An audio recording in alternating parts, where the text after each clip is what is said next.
Hello Elodie. Nous sommes revenus de notre voyage avec Michael Tellinger et Sam Osmaganik. Yes. And nous avons eu un très beau voyage. Et je suis curieuse, qu'est-ce que tu as trouvé sur le site? On a vu tellement de choses et on a fait des grandes questions à la vie même. Oui. Et toi, avec tes capacités extraordinaires de regarder dans le champ, de faire la visualisation, le remote viewing, alors est-ce que tu peux nous donner un exemple? On revient de voyage et c'est vrai qu'on a parlé anglais pendant 15 jours. Comment tu as travaillé? Oui. Et qu'est-ce que tu as trouvé pour toi, pour nous? Écoute, Franck, là, c'est vrai qu'on a visité des très anciens sites mégalithiques en Afrique du Sud, au Zimbabwe, également au Swaziland.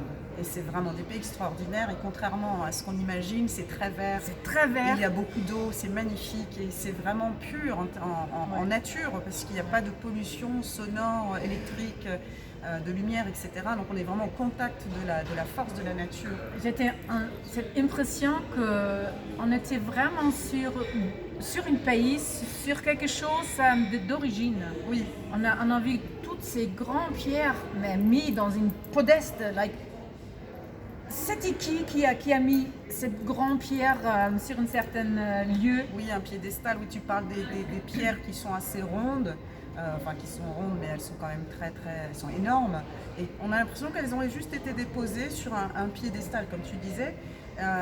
Par contre, il faut quand même qu'il y ait quelqu'un qui agisse. C'est pas quelque chose qui peut arriver comme ça, c'est pas une formation géologique. Ça, c'est une chose. Donc le Zimbabwe, par contre, c'est un pays qui nous a tous traversés profondément dans la pensée ancestrale. Et c'est vrai que c'est aussi le siège du trône de la reine de Saba et du roi Salomon.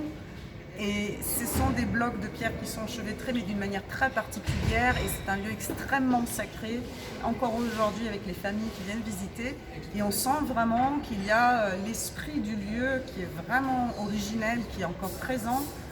C'est très particulier à vivre. Moi je vous recommande d'aller vraiment visiter ce pays qui s'appelait la Rhodésie aussi avant. Et ça nous a pris au cœur et on sentait vraiment, il y a tout un village qui a été créé après. Alors effectivement, j'ai utilisé ma pratique de quantum archéologie quantique si vous voulez, qui peut être aussi compris comme le remote viewing, ce qui est très utilisé aux États-Unis, et en même temps d'aller visiter les fréquences et les champs morphiques de ces lieux pour avoir plus d'informations, puisque Sam Osmaganik et Michael Tellinger sont des explorateurs et ethnologues aussi, et des grands scientifiques qui recherchent et qui mesurent sous toutes les coutures en fait les champs magnétiques, les sons, etc. Enfin, c'était vraiment exceptionnel de faire ça avec eux. Qu'est-ce que j'ai trouvé? Je peux peut-être parler de la légende. Je ne vais pas parler des sites mégalithiques proprement, qui sont encore plus anciens que ceux qu'on a en France quand même, ça faut comprendre. On a même vu des menhirs de 24 mètres de haut, qui sont extrêmement anciens, et c'est quelque chose que vraiment, même en Bretagne, on ne voit pas ça, et on se dit, tiens, il n'y a pas que en Bretagne, en Angleterre, où on trouve cette culture de menhirs et de dolmens, ça existe aussi ici en Afrique et de manière beaucoup plus ancienne. Grande question quand même. Oui. Alors, on était dans ce musée de Paul. Voilà. Paul Kruger. Oui. Paul Kruger est un personnage extrêmement important en Afrique du Sud, puisqu'il il était dans la politique évidemment, et il avait une maison et il était là pour chercher de l'or. Et c'est lui qui est aussi à l'origine du superbe parc Kruger qu'on a visité, qui est une savane avec, on a vu des girafes, des éléphants, enfin, c'était magnifique d'aller voir ça. Il y a cette histoire avec le train, avec l'or. Voilà. Et ce train a disparu quelque part. Et là, Elodie s'est mis en résonance avec cette situation. Il y avait un train qui devrait aller vers... délivrer de l'or, c'était un train chargé d'or et qui aurait dû déposer cet or dans un point particulier pour être emporté par les commanditaires, on va dire. Et c'est vrai que quand on a été visiter le musée de Paul Kruger, qui est donc sa dernière maison où il habitait, c'était un endroit très particulier. Déjà, en tout premier lieu, je me suis connectée au personnage en question qui est quand même, je vous invite à lire sa biographie. Première chose, j'ai été identifiée, parce que c'est aussi mon travail, les mémoires karmiques. Et la première chose qui m'est venue, c'est qu'il avait une mémoire de roi africain, ça se voit, vous voyez simplement son visage, je mettrai peut-être une photo, c'est assez extraordinaire. Deuxième chose qui vient et qui vibrait énormément, une mémoire d'empereur asiatique, chinois probablement, c'est très visible en tout cas même sur ses traits. Ça, c'était une chose, puisque c'est un travail que je fais sur les mémoires. C'est une des formations que je fais pour chacun d'entre nous, d'aller chercher nos mémoires et de pouvoir les ressortir comme un archéologue. On va dans nos propres strates, en fait. Hein. Ouais. Mais là, je suis allée dans les strates du lieu en question, parce que le travail peut se faire sur les lieux et à la fois sur les mémoires des personnes, des personnes. Et dans le lieu même, je me suis connectée à cette légende de l'orme. Alors, je peux vous dire que beaucoup de gens cherchent des informations de ça.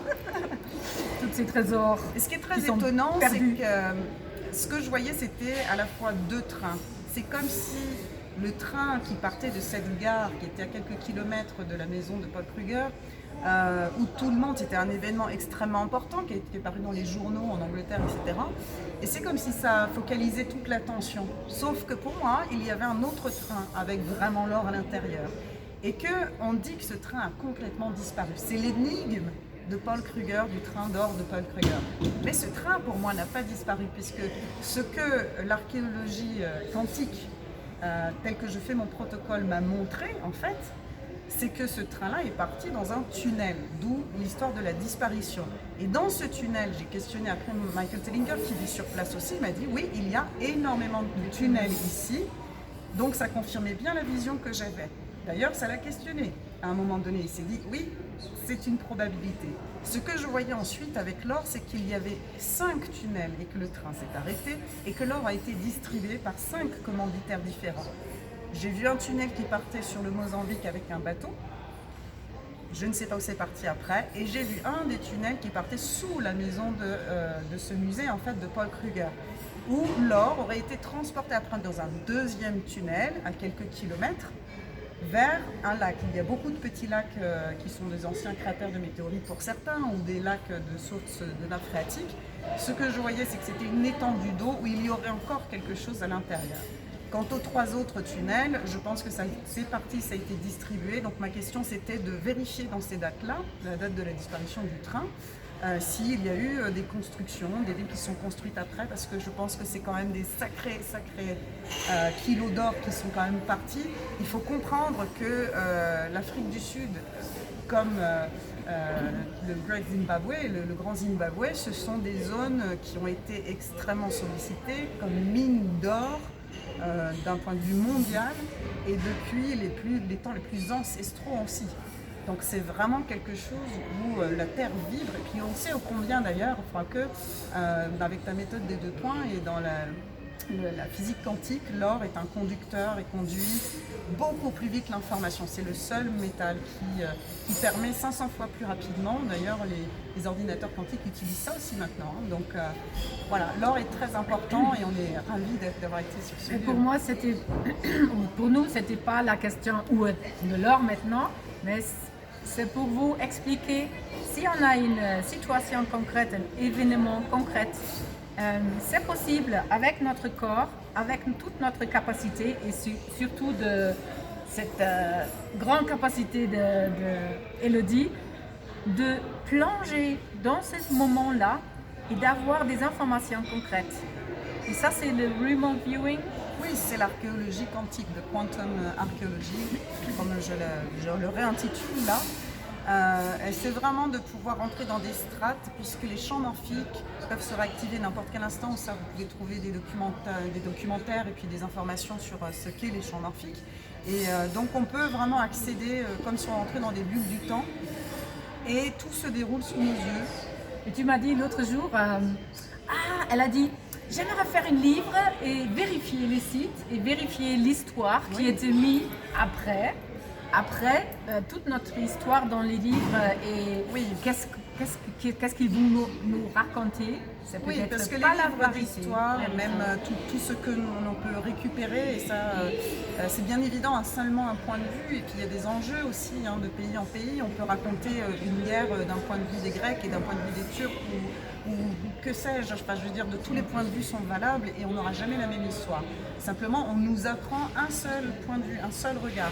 Ce qui est intéressant avec l'archéologie quantique, c'est qu'on peut vraiment aller regarder dans un autre aspect, non pas forcément la réalité, mais la sensation, l'atmosphère, des détails en fait, très très précis. Et chacun de nous a la capacité de voir, puisque tous les stages que j'ai faits, avec le protocole que j'ai mis en place, chacun a vécu quelque chose. Et ce n'est pas moi qui raconte, c'est vraiment chacun obtient ses informations.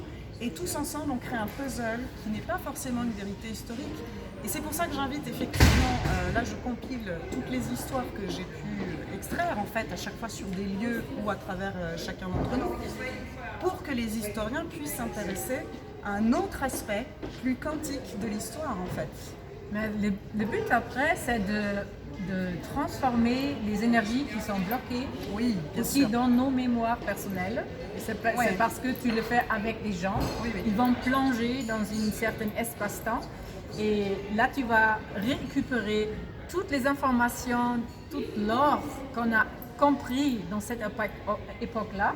Tu vas l'intégrer et tous les événements, toutes les situations qui ont fait qu'il y a des blocages dans nos cellules, il y a des mémoires encore là.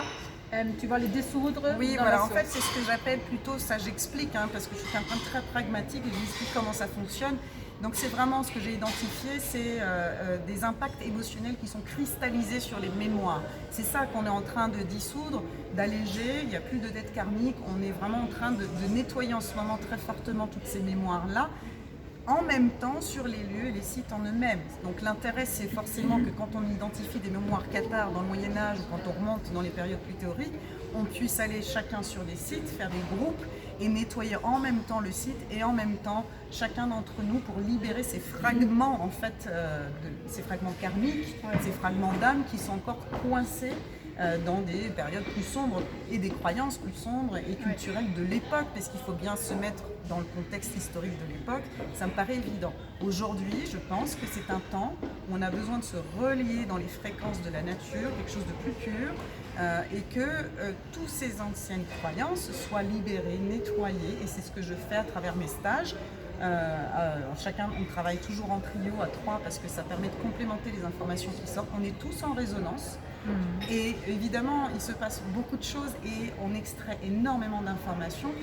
Et je pense que si on va sur les sites en même temps, ça peut être extrêmement fort. D'ailleurs, je pense que je vais constituer un groupe très prochainement pour travailler sur Karnak, puisque c'est pas loin de chez moi, et de partir avec ceux qui sont reliés avec ces mémoires celtiques, voire plus anciennes aussi, avec ce qui s'est produit là-bas, et de faire un groupe d'harmonisation. Pourquoi on le fait en fait? Parce que plus on est libéré, plus on décristallise à l'intérieur au niveau de la vibration que l'on a, c'est-à-dire notre essence pure, ce que j'appelle. Moi, je ne parle pas forcément d'âme, je parle vraiment de signature vibratoire d'origine. Plus on va libérer ces vieilles mémoires qui sont agglomérées dessus, plus on va être dans l'aisance et dans la liberté d'être en résonance avec la nature, de pouvoir utiliser les énergies, le tellurisme, toutes les informations qui circulent en fait, à travers notre corps, hein, tout simplement. Et on reprend notre propre sang unique, cette unicité qui nous sommes. Et à partir de ça, on peut vraiment être à la bonne place, au bon moment. Oui, tout à fait, on est vraiment clair et dans l'ouverture du cœur en fait. Bon, ça c'est ce que tu apprends toi à travers la méthode des 2 points sur tes formations. Je mettrai les informations aussi en bas de niveau 1, 2, 3, 4. Résonancequantique.com, Voilà. explorateur.net. Voilà, donc un grand coucou et les enfants. Et puis voilà, c'est intéressant pour la nouvelle génération aussi. Toutes ces informations-là, bien sûr, c'est ce qu'on prépare avec chacun d'entre nous, comme ça en travaillant. À très vite, si vous voulez des informations, nos 2 sites internet et puis les prochains stages qui arrivent très, très prochainement. Et on vous dit au revoir de cette Afrique du Sud qu'on va quitter ce soir. Oui, Johannesburg, on en reviendra. Okay.